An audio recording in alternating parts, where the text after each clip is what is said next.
Yo, what's up mga ka-FT? Kamusta kayo dyan? Another day, another punta nga pala tayo ngayon dito sa Quezon Greenfield District mga ka-FT. Dito lang yan sa Mandaluyong. Tara, samahan nyo kami. Let's G! Sinamahan ko nga lang pala si Macdo TV na bumili ng pyesa ng kanyang motor. Nasira kasi yung Mio Gravis ni Macdo TV mga ka-FT. At dito lang sa Quezon Greenfield District meron mga ka-FT. Dito lang yan sa Mandaluyong mga ka-FT. At tumingin na rin pala kami dito ng mga samot-saring mapakagandang mga sport bike o big bike. Nakakamangha talaga dito mga ka-FT dahil ang daming mga magagandang big bike o mga sport bike mga ka-FT.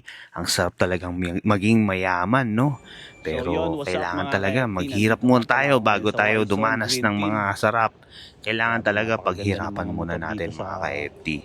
Soon makukuha din natin yung mga gusto natin basta paghirapan lang natin. Solid na mga motor dito. Soon magkakaroon din tayo ng big bike o sport bike. Di pa ngayon pero darating din.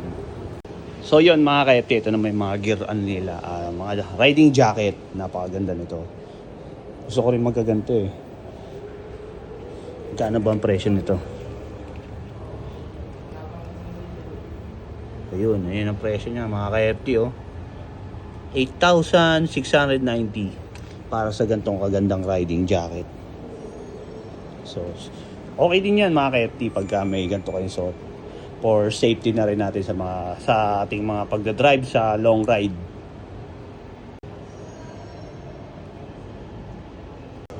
Ito naman yung kanilang riding pants. Magkano naman kaya to?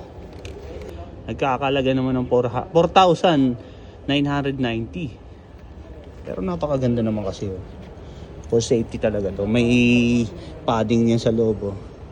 Para kung sakaling mag-slide kayo eh, hindi magagastasan yung mga tuhod-tuhod nyo. Ito ang ganda rin oh. Ito talaga maganda. Kapal ng padding oh.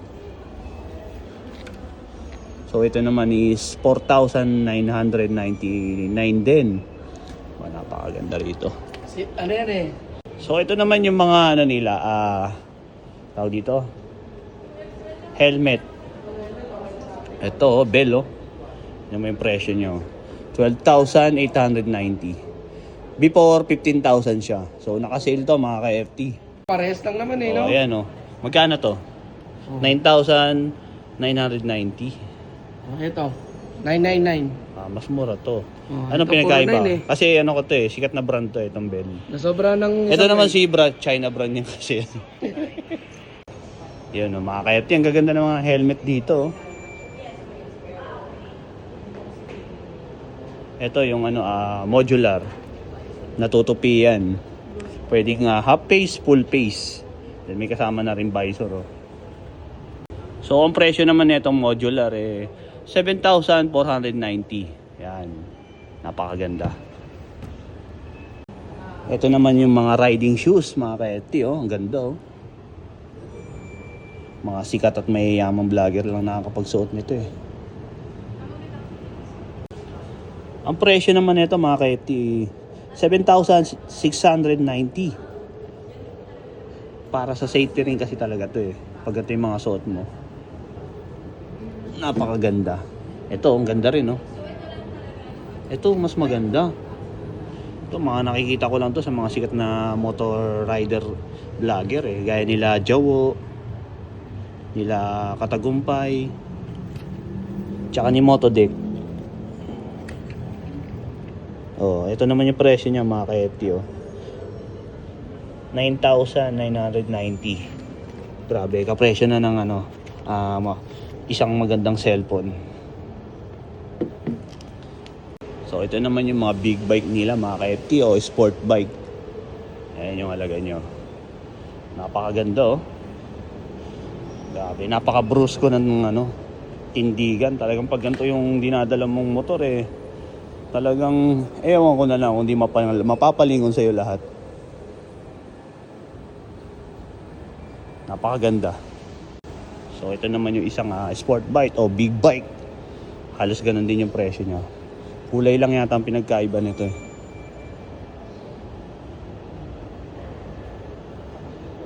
Ganda ng look. Very ano talaga eh, maangas pagka itong dala-dala mo eh. Oh. So ito pa yung isang scooter, X-Max. Ganda. Ito naman mga ka-FT, yung T-Max. Masarap din i-drive nito. Chill ride lang talaga. Ganda.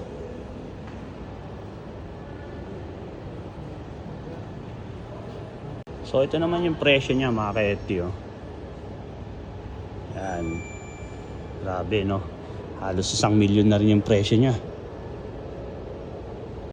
Then ito, kilalang brand din to ng, ano, ng helmet.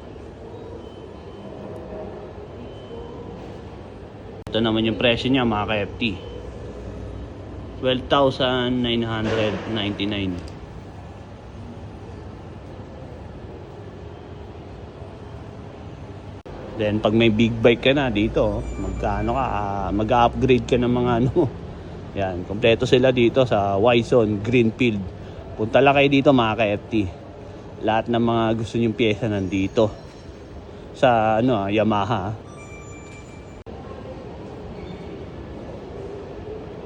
So ito naman yung bagong ano nila, MIUI mga ka-FT. Ang ganda ng kulay oh. Napaka-simple lang.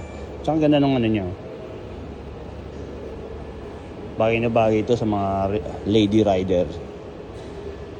So ito naman yung presyo niya at mga specs. Ang ganda rin ng ano niya, ng blue. Parang ano siya, medyo ano yung pagkano ng blue niya. Ang ganda. Matte nga pala to, matte. Mas mahal siya ng konti dun sa isa. Ito 82. Then ito naman sa mga mahihilig sa classic, ito yung Passion Yamaha. So ito naman yung presyo niya mga ka-FT.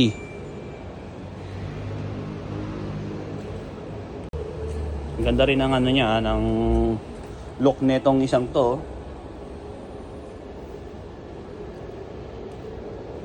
Yan, napakaganda ng kulay oh. Sa'yo? Pasio. Okay na sa'yo? Hindi pa. Tapos eh. Yun eh, no? Grabis na ito.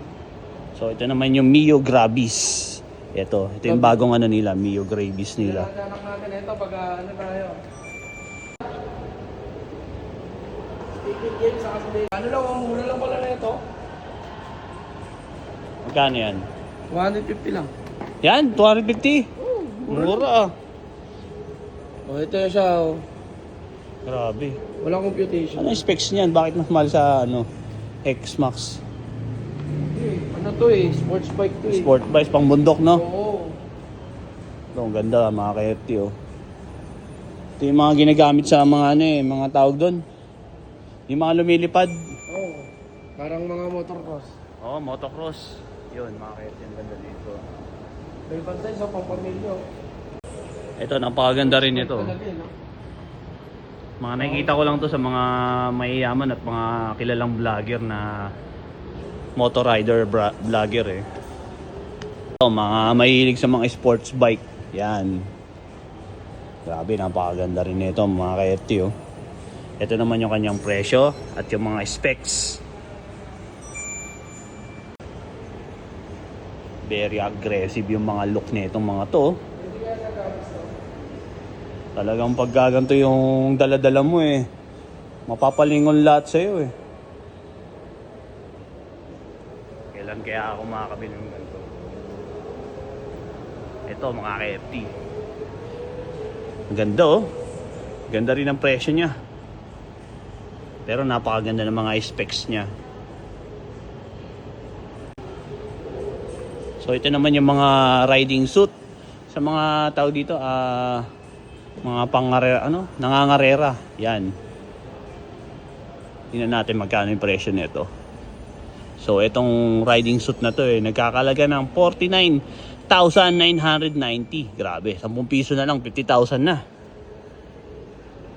So ito naman yung mga racing tao dito, Ano tawag dito? Shock absorber. Shock absorber. Yan. Yung mga shock absorber.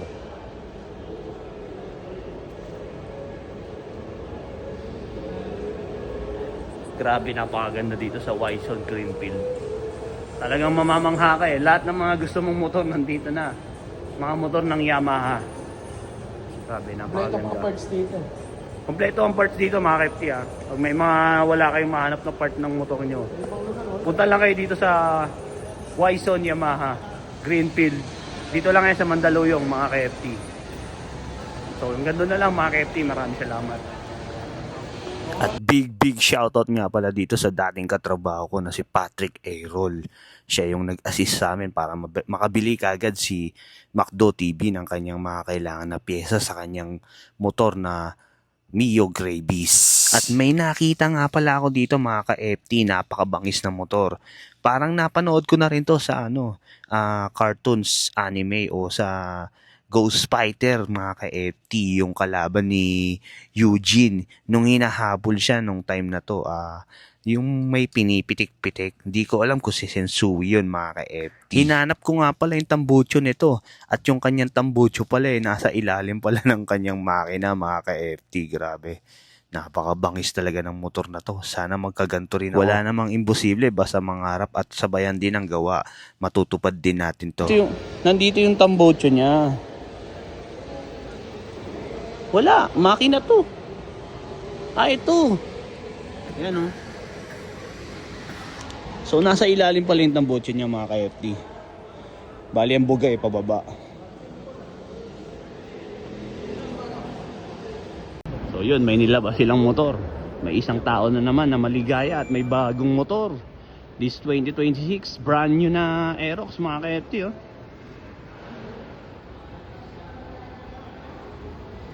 Yun. May isang tao na naman na masaya dahil may brand new motor mga ka-FT. So yun, ito si Macdo. Kakabili niya lang ng kanyang pyesa. So not bad. Lahat ng mga piyesang gusto niyo nandito sa Wison Greenfield. Punta lang kayo dito sa Mandaluyong. Lahat ng piyesa nandito, ng mga Tunay piyesa pa, ng mga Yamaha. original lahat. Yamaha Wison. Nagpagawa kasi ako peke yung nilagay ko eh. Bumigay agad. Napalaki pa yung mo, no? Doble pa tuloy. So yun lang mga Keti. Bye-bye. Geng geng.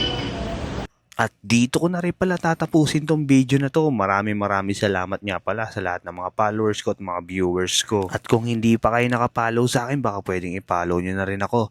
Like and share na rin mga ka-FT. Maraming salamat. Stay safe and have fun. So see you in my next vlog.